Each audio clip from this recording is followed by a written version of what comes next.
जयश्री सोरेन ने राज्यसभा सीट की दावेदारी कर दी है।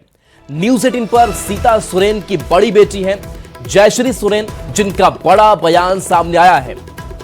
उन्होंने जेएमएम से राज्यसभा जाने की इच्छा जताई है। चाचा सीएम हेमंत सोरेन के सामने अपनी इच्छा रखी है। उन्होंने कहा कि परिवार में सभी अपनी दावेदारी कर रहे हैं, मैं क्यों नहीं आदिवासी हितों और युवाओं के मुद्दों के आधार पर टिकट मांगूं। उन्होंने कहा कि युवाओं को आगे लाना समय की मांग है।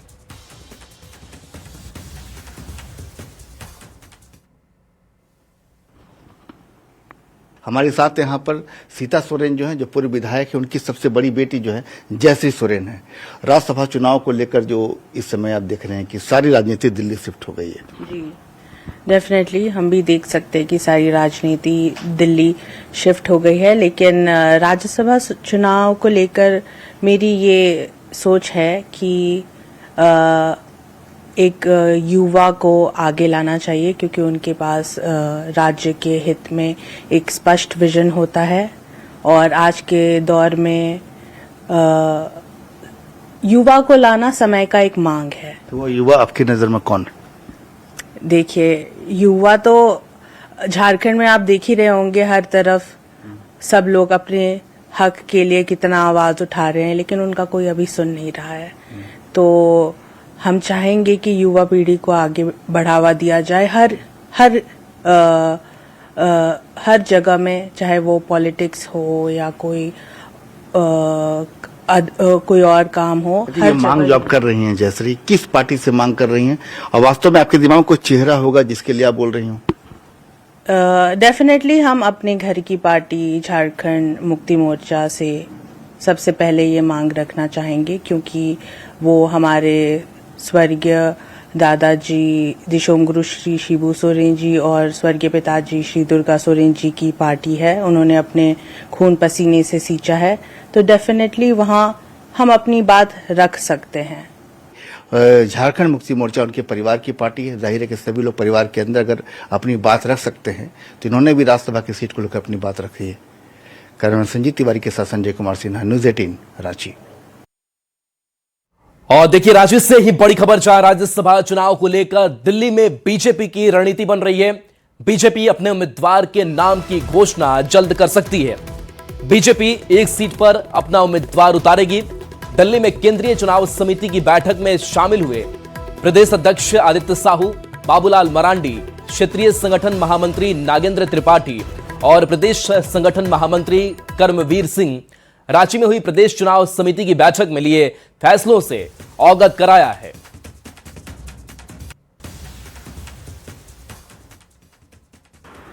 भारतीय जनता पार्टी एक सीट पर चुनाव लड़ेगी, उसके लिए उम्मीदवार अपना तय करेगी। क्योंकि भारतीय जनता पार्टी एक राष्ट्रीय दल है, तो उम्मीदवार का निर्णय केंद्रीय नेतृत्व करेगा, संसदीय वोट करेगी।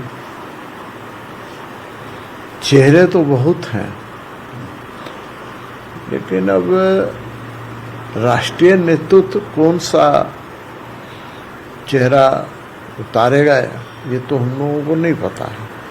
तो मैं समझता हूँ कि 1-2 दिन के अंदर हमारा राष्ट्रीय नेतृत्व और प्रदेश नेतृत्व मिलकर उम्मीदवार का चयन कर लेंगे। देखिए, राज्यसभा चुनाव से जुड़ी एक और बड़ी खबर है। कांग्रेस को सीएम हेमंत के जवाब का इंतजार अब भी है और माना जा रहा है कि आज शाम तक जेएमएम की ओर से तस्वीर साफ हो जाएगी। ये उम्मीद जताई जा रही है और कांग्रेस इस उम्मीद में बैठी है कि कब हेमंत सोरेन का जवाब सामने आता है। बता दें कि राहुल गांधी और हेमंत सोरेन के बीच बातचीत के बाद ही तस्वीर साफ होने की बात कही जा रही है। दिल्ली में कांग्रेस प्रभारी के राजू, राष्ट्रीय अध्यक्ष मल्लिकार्जुन खड़गे और राहुल गांधी से मुलाकात होनी है। झारखंड में राज्यसभा की 2 सीटों के लिए 18 जून को मतदान होना है। जाहिर है कि इसके लिए रणनीति सज रही है दिल्ली में।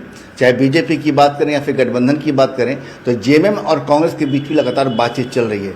कांग्रेस ने 1 सीट की डिमांड की है, लिहाजा बातचीत जो है किस चरण में है? हमारे साथ सीधे यहाँ पर राजेश ठाकुर जी हैं। राजेश ठाकुर जी भी बताया जा रहा है कि बड़े दावेदार हैं कांग्रेस की ओर से।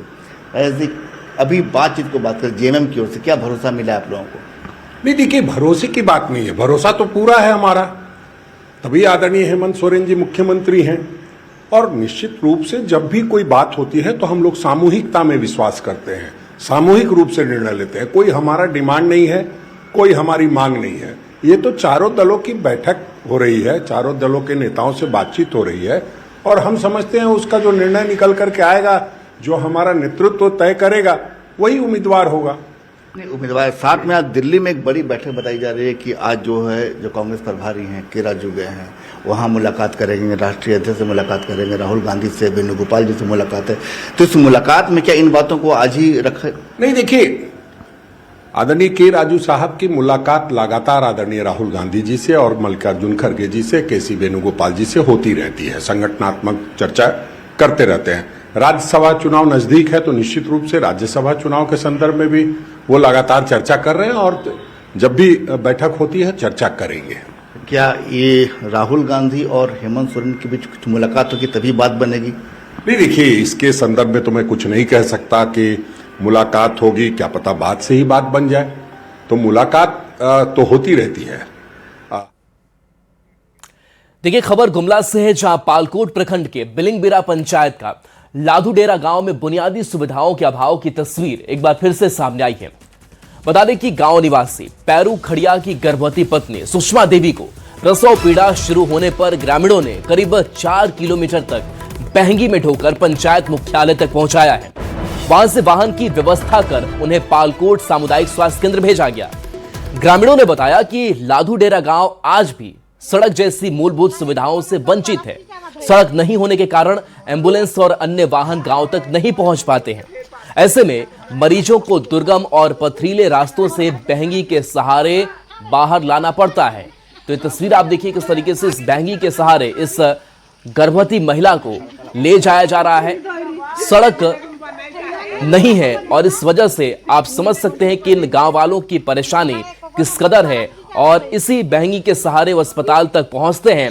एम्बुलेंस इस सड़क को पार नहीं कर पाती है और ऐसे में कब किस मरीज के साथ क्या हो जाए, स्वास्थ्य इमरजेंसी हो, उस स्थिति में क्या हो, यह कहना मुश्किल है। रुपेश हमारे साथ फोन लाइन पर है, न्यूज़ 18 संवाददाता। रुपेश, ये बहंगी पर ये मरीज है या फिर सिस्टम, क्या कहे? स्वास्थ्य मंत्री लगातार बड़े बड़े दावे करते हैं लेकिन खस्ता हाल सड़क भी कौन देखेगा इसे? जी, आपको बता दें, ये जो पूरा जो सिस्टम है स्वास्थ्य विभाग का, आज एक बार फिर गुमला में आपको खाट पे नजर आ रहा है। स्वास्थ्य मंत्री बड़े बड़े वादे जरूर कर ले कि जो स्वास्थ्य सुविधा है उसको गांव गांव तक पहुंचाया जा रहा है, लेकिन जब हम गांव के स्तर पर जाते हैं तो जो स्वास्थ्य मंत्री के जो वादे हैं वो पूरे तरह से खोखले साबित हो रहे हैं। और ये जो मामला है गुमला के पालकोट प्रखंड के लाधुडेरा गाँव का है, जहाँ पर 4 किलोमीटर सड़क नहीं होने के कारण जो गर्भवती महिला है उसको लोग जो है ग्रामीण और परिजन मिलकर के 4 किलोमीटर तक भांगी में बो कर ले गए। उसके बाद उनको जो स्वास्थ्य सुविधा मिलनी चाहिए हॉस्पिटल में भर्ती कराया गया। जी, सड़क मरम्मती को लेकर के कुछ काम नहीं किया गया? जो स्थानीय जनप्रतिनिधि हैं, बाकी सरकार है, क्या ध्यान कभी नहीं गया इस इलाके की ओर? जो गांव के स्थानीय लोग हैं, ग्रामीण हैं, उनके द्वारा लगातार मांग उठाई जा रही है कि जो लाधुडेरा गांव है उसको सड़क से जोड़ा जाए, लेकिन जो जनप्रतिनिधि और जिला प्रशासन के कान में आज तक जू रेंगने का काम नहीं किया है। जिसका जो आज उदाहरण आपको सामने तस्वीरों के माध्यम से दिखाई दे रहा है कि जो गर्भवती महिला है उसको लोग खाट पर ढोने को मजबूर है। जी बिल्कुल, तो ये बड़ी परेशानी है। चलिए, बहुत बहुत शुक्रिया इस अपडेट के लिए आपका। देखिए, इस तस्वीर ने कई बड़े सवाल भी खड़े कर दिए हैं और ये तस्वीर है और तस्वीर के साथ साथ सवाल भी कई है कि क्या गांव में विकास सिर्फ कागजों तक सीमित है? सवाल ये भी है कि कब तक मरीजों को ऐसे ही बहंगी पर ले जाया जाता रहेगा? और सवाल यह है कि मरीज को बहंगी पर ले जाना मजबूरी है या सिस्टम की नाकामी? जिम्मेदार विभाग इस हालत पर चुप क्यों है? कोई जवाब क्यों नहीं सामने आता? यह भी सवाल है। और सवाल यह भी है कि क्या गांव वालों की परेशानी सिर्फ खबर बनकर रह जाएगी? और आखिर कब तक लोग ऐसी बदहाली झेलने को मजबूर रहेंगे?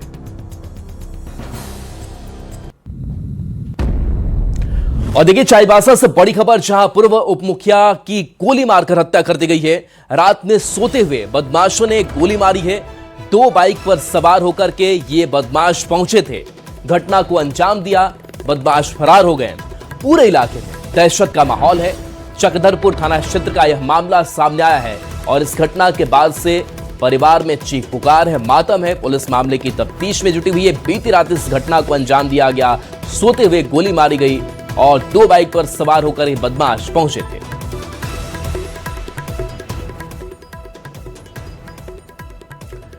खबर राजधानी रांची से है, जहां देर रात एक साथ 3 गाड़ियों में अचानक आग लग गई। कोतवाली थाना क्षेत्र के पुरानी रांची स्कूल मैदान में खड़ी 3 गाड़ियां आग की चपेट में आ गई, जिससे तीनों गाड़ियां पूरी तरह जलकर खाक हो गई। आग की लपटें और धुआं उठता देख स्थानीय लोगों में अफरा तफरी मच गई। सूचना मिलते ही पुलिस और दमकल की गाड़ी मौके पर पहुंची और कड़ी मशक्कत के बाद आग पर काबू पाया गया। हालांकि तब तक तीनों गाड़ियां पूरी तरह जलकर खाक हो चुकी थी। हादसा या साजिश, पुलिस दोनों बिंदुओं पर जांच कर रही है। तो 2 तस्वीरें आपको दिखा रहे हैं, जहां आग लगने के बाद से किस तरीके से ये गाड़ियां धू धू कर चल रही है। दूसरी तस्वीर जब आग बुझा ली गई थी, लेकिन तब तक ये गाड़ियां पूरी तरीके से जलकर खाक हो चुकी थी। अरे ये भाई लगा थे, गया था कहीं घूमने, रात को आया तो चाबी भी देख लिया, पैसा चाबी, तो उसका बाद तो सो गए। उधर से आए 9 साढ़े 9 बजे, गाड़ी लगाए यहाँ, तो यहाँ गाड़ी टुक टुक खड़ी हुई थी, तो हटाया यहाँ से, तो फिर हम लोग लगा के चले गए। तो अचानक भाई का कॉल आता है रात में, सुबह में करीब 5 बजे कि मेरा गाड़ी में कोई लगता है आग लगा दिए, किसी तरीके से लग गया आग। हम लोग घर से जल्दी से आए तो देख रहे, तब तक दोनों गाड़ी में तो आग बुझ चुका था, इसमें हल्का हल्का था। पता चला यहाँ पर बगल का लोग से कि जिस टाइम आग लगा करीब 2-2:30 बजे, तो उस वक्त में यहाँ पर के जो भी लोग थे तो वो फायर ब्रिगेड को फ़ोन किए और अपने से कोशिश मतलब थोड़ा किए कि कुछ हो। तब तक वो गाड़ी पहुँचते तक गाड़ी लगभग जल चुकी थी। खबर धनबाद से है, जहां तोपचाची थाना क्षेत्र में गोलीकांड मामले में नया मोड़ सामने आया है। शुरुआती जांच में मामला सड़क अपराध या छिनतई से अधिक कोयला खनन क्षेत्र में वर्चस्व की लड़ाई से जुड़ा लग रहा है। घायल युवक और उसके साथी के बयानों में अंतर है। पुलिस सब मामले की तह तक पहुंचने के लिए दुग्धा क्षेत्र में जांच करने की तैयारी में है। बता दें कि तड़के सुबह तोपचाची थाना क्षेत्र में एक युवक के गोली लगने से घायल होने की खबर सामने आई। पूछताछ के दौरान घायल ने दावा किया कि वह अपने दोस्त के साथ बाइक से देवघर जा रहा था। तभी तोपचाची बाजार के पास बाइक सवार अपराधियों ने गोली मारी और उसकी बाइक लूट ली।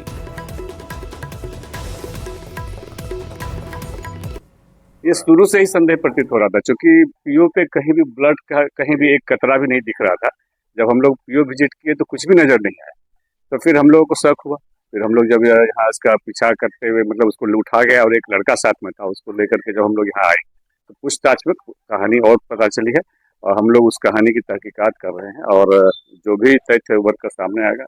जा रहे थे देवघर, तो अचानक से बाइक से आया 2 लड़का, एक हेलमेट पहना था, एक गमछा बांधा हुआ था और आगे आके हाथ दिया। उसके बाद रुकने बोला तो हम धीरे से चलते रह गए, तो फिर आके आगे फायर कर दिया एक फायर। तो डर से हम गाड़ी खड़ा किए, तब तक फिर दूसरा गोली फायर पे चला दिया, फिर दोनों तरफ मार दिया गोली। लूट के इरादे से? हाँ, लूट के इरादे से। गिरिडीह से एक हैरान करने वाला मामला सामने आया है, जहां तीसरी थाना क्षेत्र के चंदौरी गांव में एक शादीशुदा शख्स शादी करके दूसरी पत्नी को घर ले आया। पिंटू कुमार के 4 बच्चे हैं, बावजूद इसके दूसरी शादी करके नई पत्नी को घर लाया है। इस बात से गुस्साए पहली पत्नी के मायके वालों ने जमकर हंगामा किया। मायके वाले जब पिंटू के घर आए तो पिंटू घर पर नहीं मिला, जिसके बाद उन्होंने उसकी मां को बिजली के खंभे से बांध दिया। घटना की सूचना मिलते ही पुलिस मौके पर पहुंची और पिंटू की मां को मुक्त कराया गया और आरोपी पति और उसकी दूसरी पत्नी को हिरासत में लिया गया है। मेरे को पता लगा, मेरा शादी 2011 में हुआ है और हम लोग को पता लगा 2015 से कि लड़की के उसके चक्कर चल रहा है। तभी से हम पंचायत गांव में भी अपने समाज में पंचायती भी किए, थाना में भी आवेदन भी दिए, कोर्ट में भी केस किए, महिला थाना में भी केस किए हैं। उसके बाद फिर भी बोला गया कि कुछ नहीं करेंगे। ऐसे बात जो हो गया, गलती हो गई हमसे। तो मेरा पति शादी कर लिया, मेरा पति शादी कर लिया और शादी करके लड़की को ले आ गया। चतरा से बड़ी खबर, जहां पुलिस ने बक्शा डैम में प्रतिबंधित पशु अवशेष फेंकने के मामले में पुलिस ने बड़ी कार्रवाई की है। सूचना मिलने के महज 2 घंटे के भीतर पुलिस ने कार्रवाई की है। 2 आरोपियों को गिरफ्तार कर जेल भेजा है। पुलिस ने जब आरोपियों के घरों पर छापेमारी की तो फ्रीजर से भारी मात्रा में प्रतिबंधित मांस भी बरामद हुआ। इस घटना को लेकर स्थानीय लोगों ने सड़क जाम कर जमकर हंगामा किया था। हालांकि स्थिति अभी नियंत्रण में है। इसका घर माधोपुर में है। इसने लिखित आवेदन देकर कहा कि डैम में प्रतिबंधित पशु का सिर कटा हुआ अवशेष पड़ा हुआ है।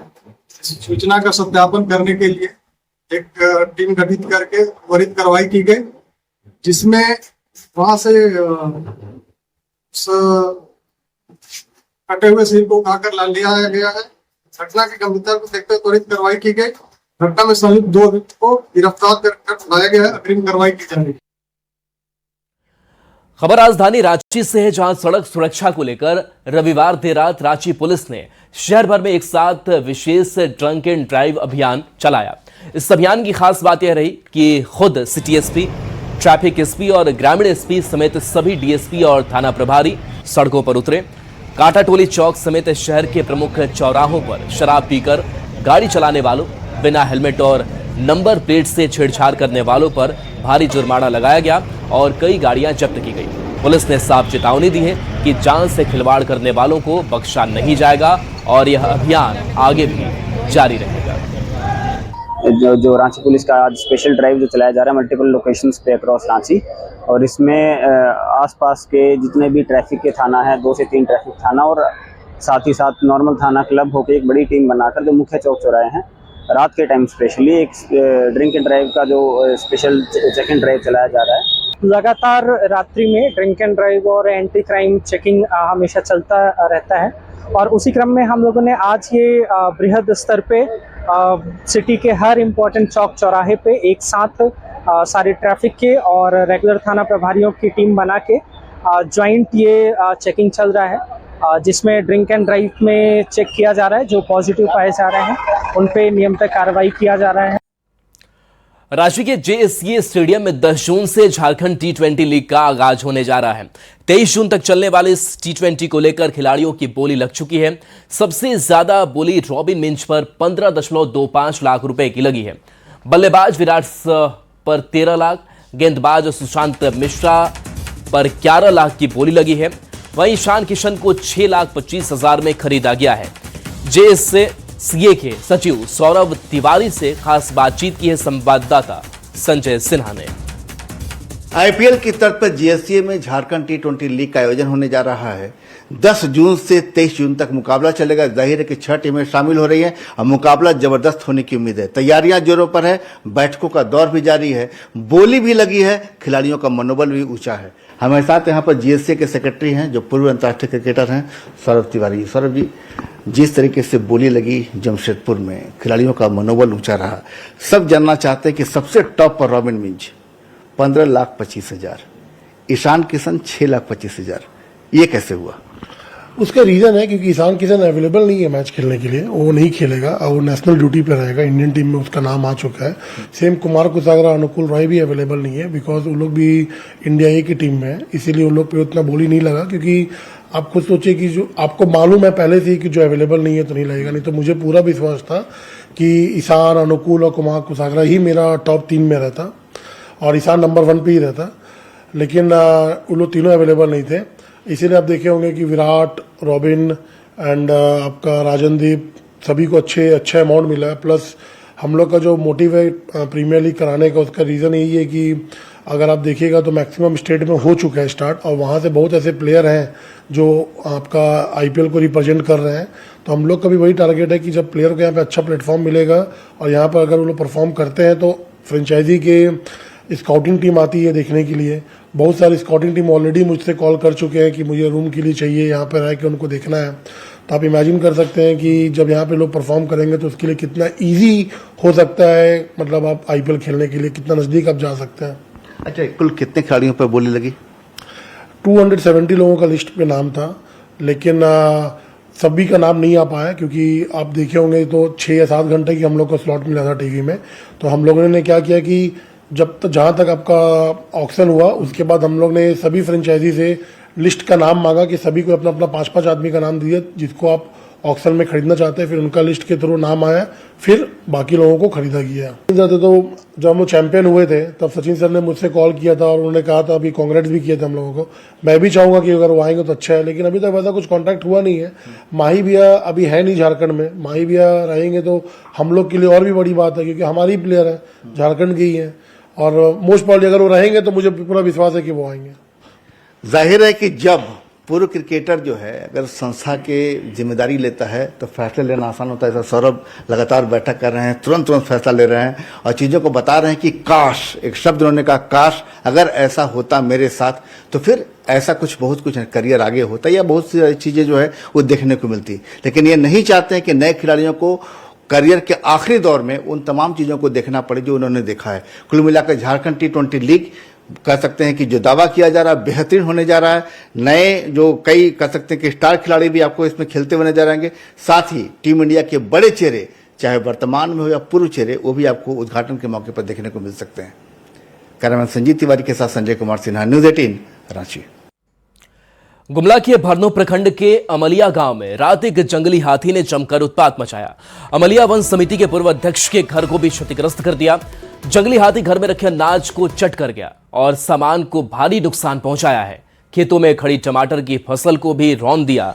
हालांकि घटना के वक्त घर में कोई मौजूद नहीं था, जिससे एक बड़ी दुर्घटना टल गई। छोटे से